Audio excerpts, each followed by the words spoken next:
This video will act as the first in a series of video diaries. In this I'll be talking about week 1 of the Arden shoots, particularly the first and second, because I was DOPing on those two. I'll be talking about what went well and what I could have improved on and what I learned as well. So these took place the 3rd and 4th of October of this year. It was a short shoot.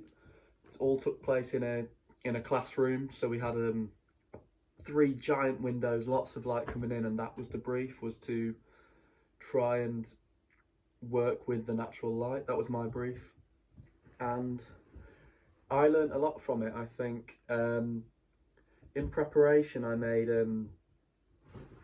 I was scared to work with that natural light. I was afraid that it would be too temperamental. It would it'd change throughout the day. I was worried that that would be the case.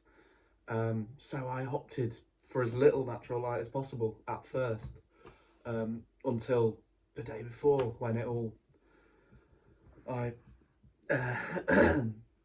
mixed around my lighting plan, which was originally I was gonna place a big poly by where the window was and just shine a bright light into it and have that act as the natural light, and then just bounce light around the room, because we were shooting away from the window, so you couldn't see the window.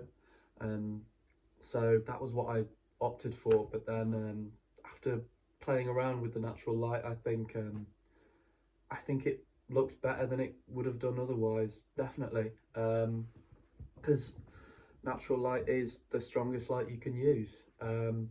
And that was the main thing I learned, because I'd had limited experience lighting a film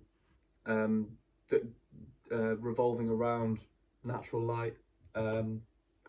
With these 2 actors, I added just one light in the end. It was just one light, and it was a small fill that I placed in the corner of the room.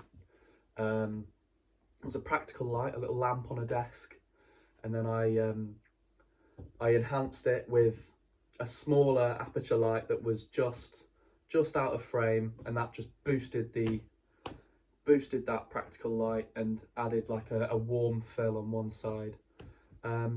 So yeah, that was a short overview of how my week 1 of the Arden shoots went. Thank you very much.